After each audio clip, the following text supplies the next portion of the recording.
Today on It's Always Something in Philadelphia, Tyrese Maxey, you are the man.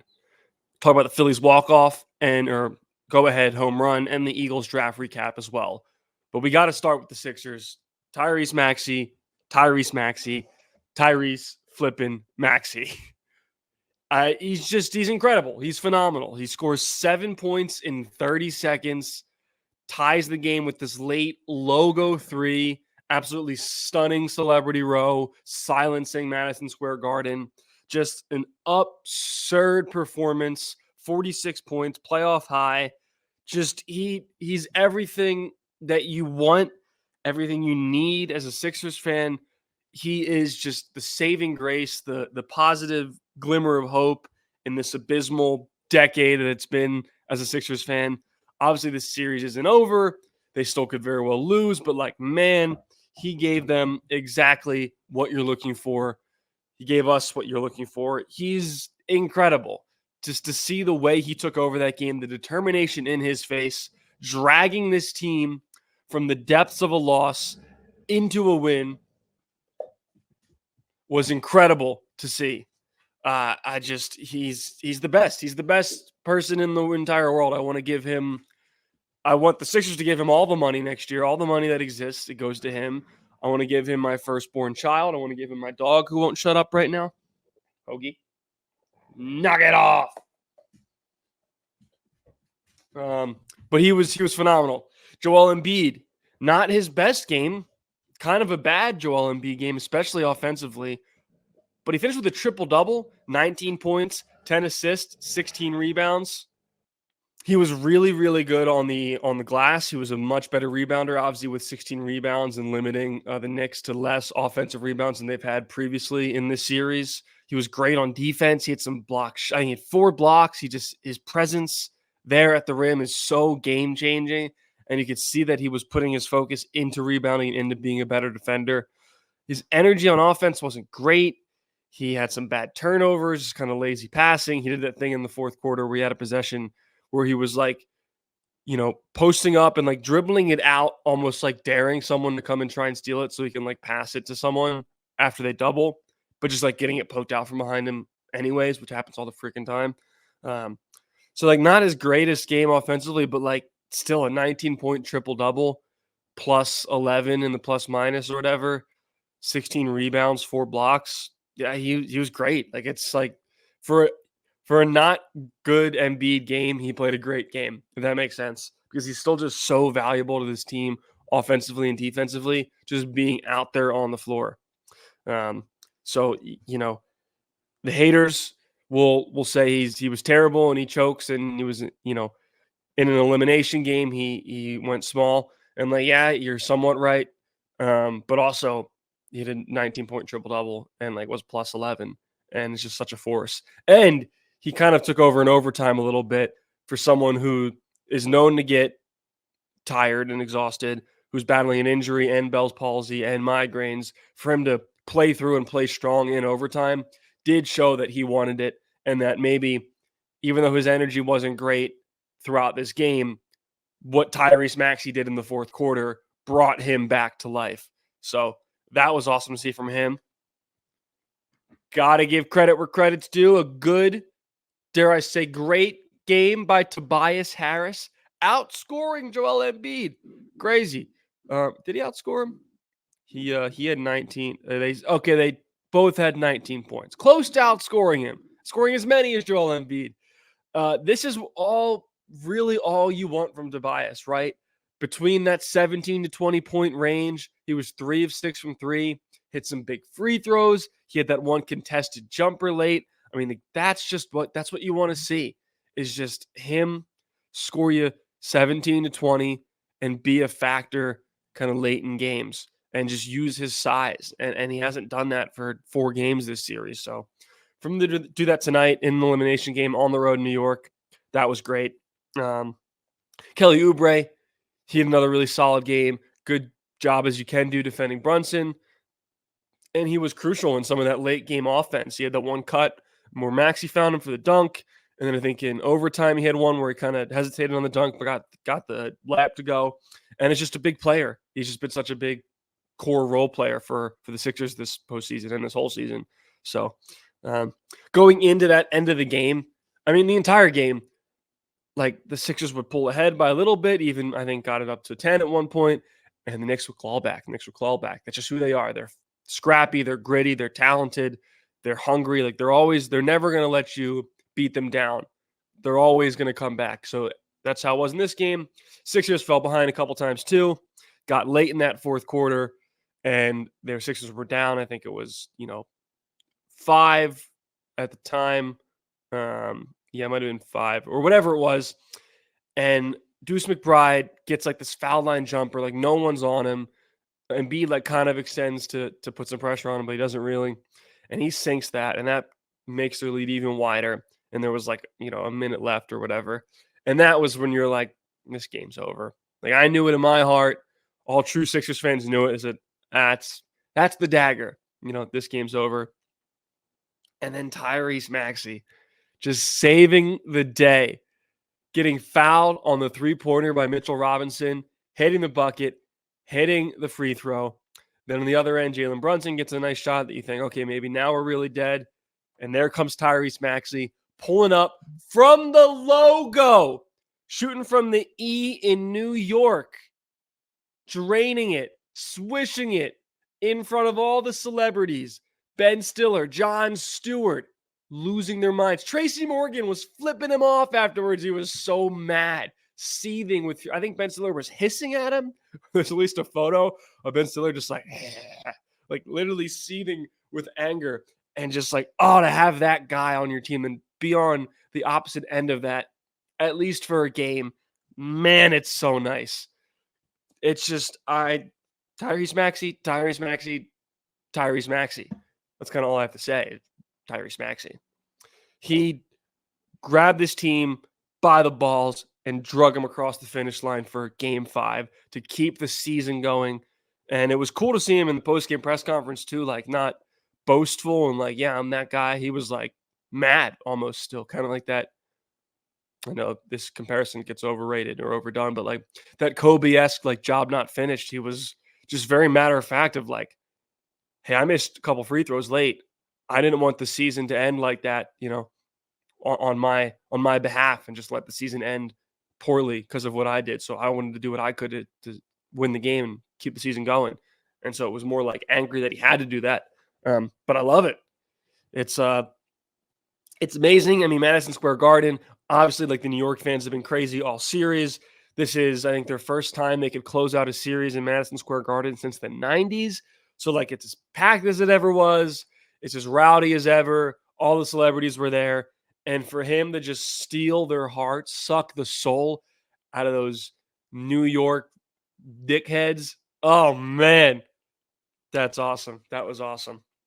Now it leads us to, what is Thursday going to look like? So I didn't get a chance. I was going to, let me even rewind.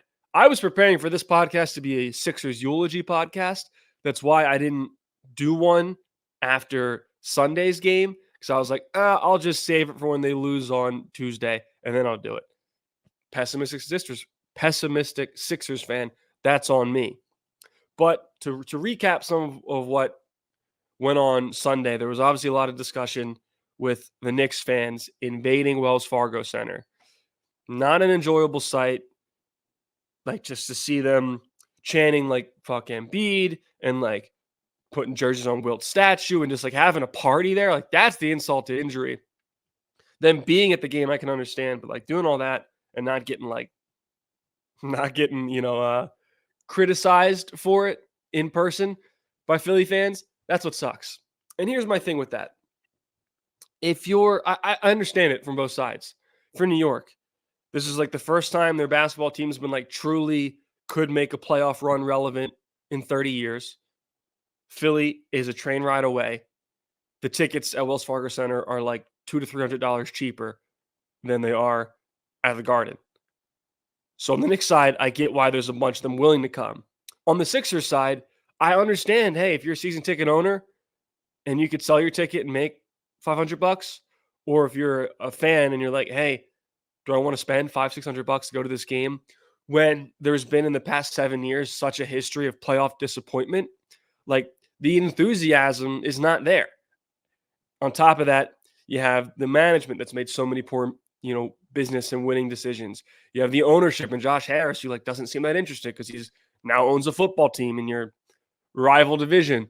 So I can understand why there's apathy and why that happened, right? It's two fan bases at that point on Sunday trending different directions. One fan base that's had 7 years of playoff ups and downs and disappointments, and one fan base that hasn't been relevant for 30 years and now finally is good enough to maybe make a run until all the energy and passion is there and they'll spend whatever. And they're also New York dickheads. So they'll do what they want to do.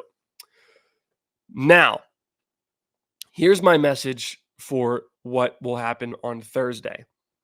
Listen, I understand if you're a fan not wanting to buy a $500 ticket. I understand if you're a season ticket holder and you'd rather just sell your ticket to these New York dickheads.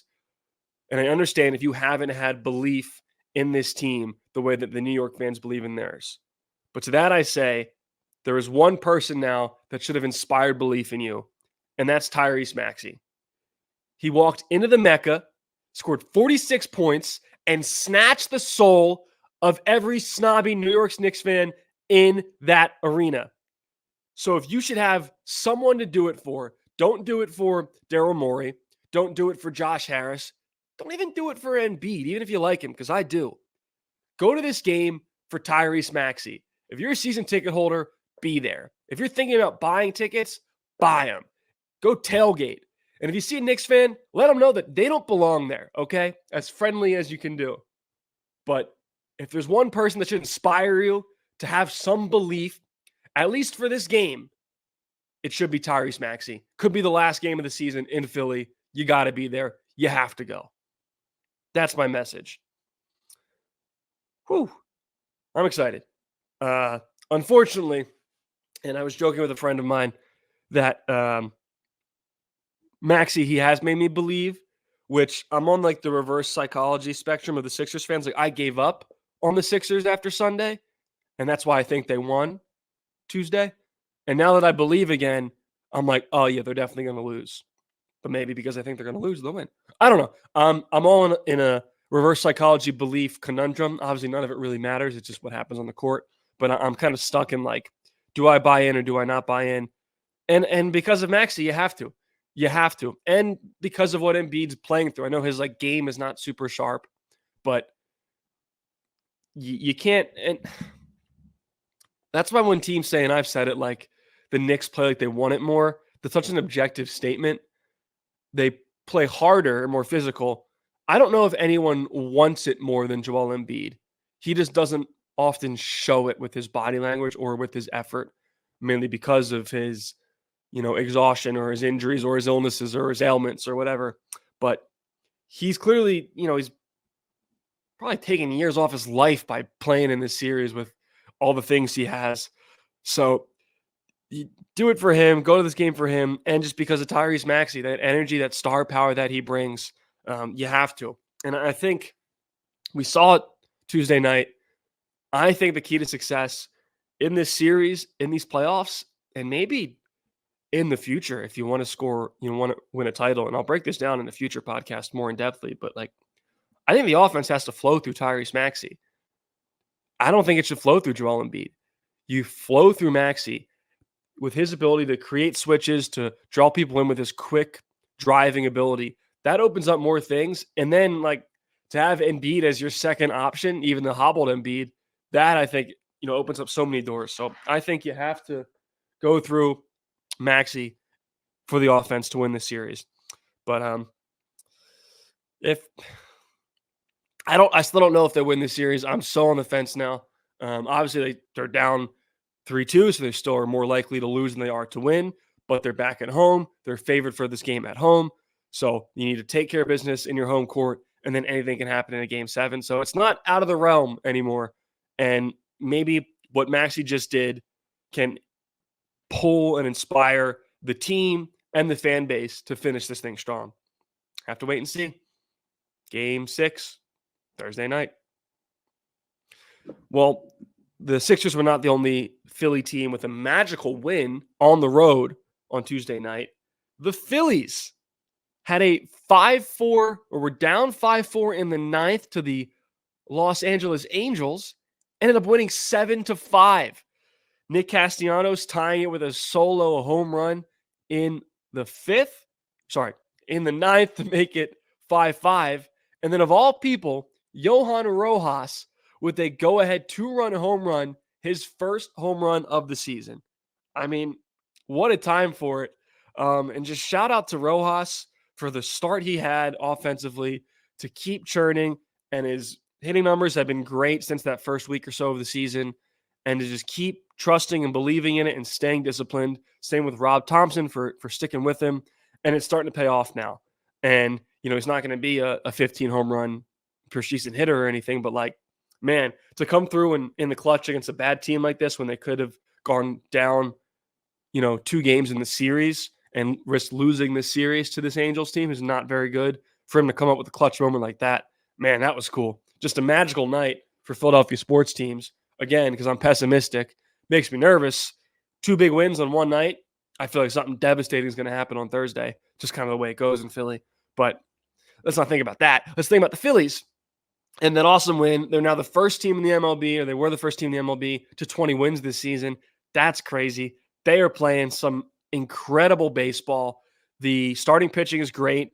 The bullpen's been a little bit shaky lately, but for the most part, really, really good.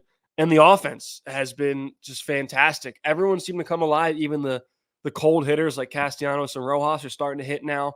Trey Turner is batting great. Harper is pretty good. Stott's having some better games now. And Alec Boehm is playing out of his freaking mind. He's got all-star, dare I say, MVP level hitting numbers right now. He's hitting like well in the 300s. He's got pop. He's hitting home runs. He's got a hitting streak, extra base hits. He's just doing everything that he needs to. And, I think I was never an Alec Boehm doubter. I was an Alec Boehm believer.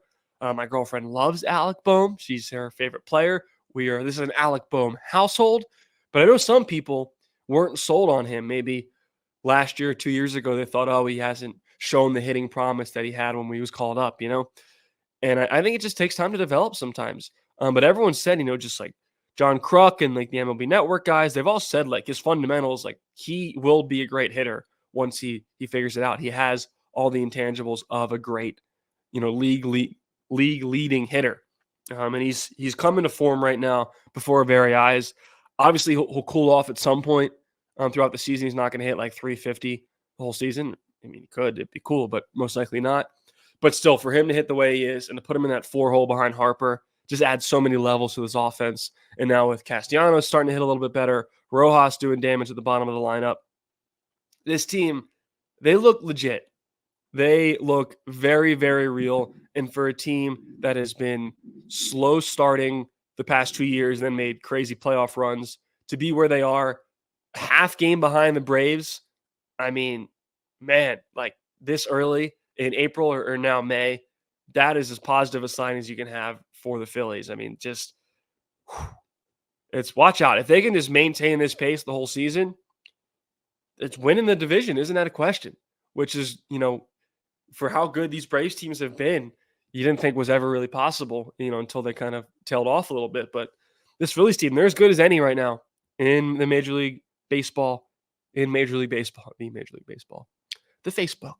Take off the in the MLB. So they're a ton of fun right now. They have one more game with the Angels left. They're playing today. Side note, the Los Angeles Angels is the dumbest name in professional sports because it directly translates to, if you translate the Spanish to English, the Angels. Or if you translate it all to Spanish, Los Angeles Angeles. Los Angeles means the Angels. That's what it translates to. So the Los Angeles Angels is the Angels. Stupid name. So hopefully they take this next one and take 2 or 3 in the series. Let's talk Eagles draft. A little cleanup. So after getting their guy Kenyon Mitchell in the first round, they get another defensive back, another first-round talent in Cooper DeJean, the white savior of defensive backs. A little overblown, but it's fun to talk about the whiteness of him. They're calling him and Blankenship legendary back, defensive backs. Dairy is in milk, whatever. But he's a really, really good player. He's so versatile on defense. He can play cornerback, he can play slot, he can play safety. Really, wherever you need him, he can play. He also is a pretty good punt returner. So that's just a great all-around talent to get in the second round. Really good for them. They then went and got Jalix Hunt, a linebacker, in the third round, a guy that they were pretty high on.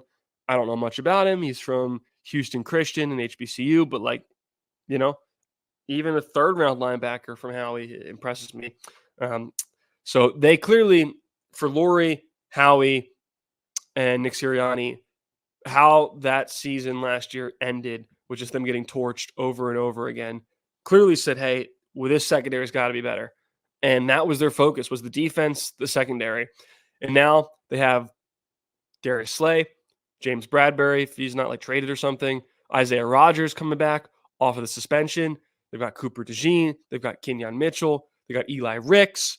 And they have Avonte Maddox. So they have 6-7 guys fighting for 3 spots, 4 spots if you include the safety, adjacent positions in that secondary. So for the first time in a long time, obviously 2 years ago, they had a really good duo with Slay and Bradbury. Bradbury's fallen off a bit. Now they actually have some depth and some young competing talent in that secondary. So love to see that.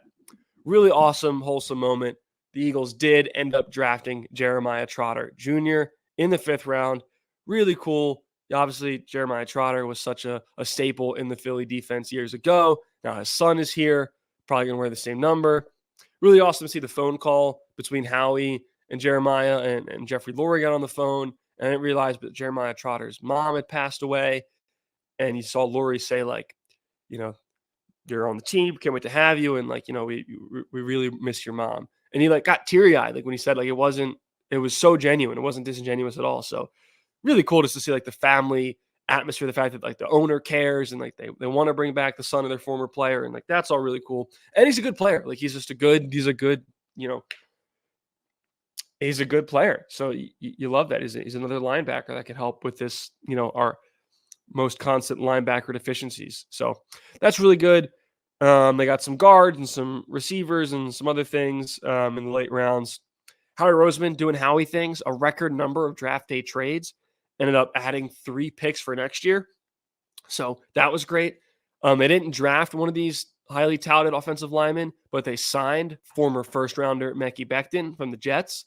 So they are bolstering. I think he's a right tackle. So they're bolstering that offensive line on the right side for whenever Lane happens to retire, or if he happens to go out with injury or whatever, getting some support there. And just announced yesterday or today, Boston Scott not signing with the Eagles, signing with the Rams. Boston, thanks for the memes, man. I'll always miss you tearing it up against the Giants, and the Giants specifically. I don't know what I'm going to do now, knowing that we won't have the Giant killer in our lineup. Maybe Saquon will just have to take that mantle, being it's his former team and everything. But thanks for the memories, Boston. What a weird sentence out of context. All right, that's all I have for us today.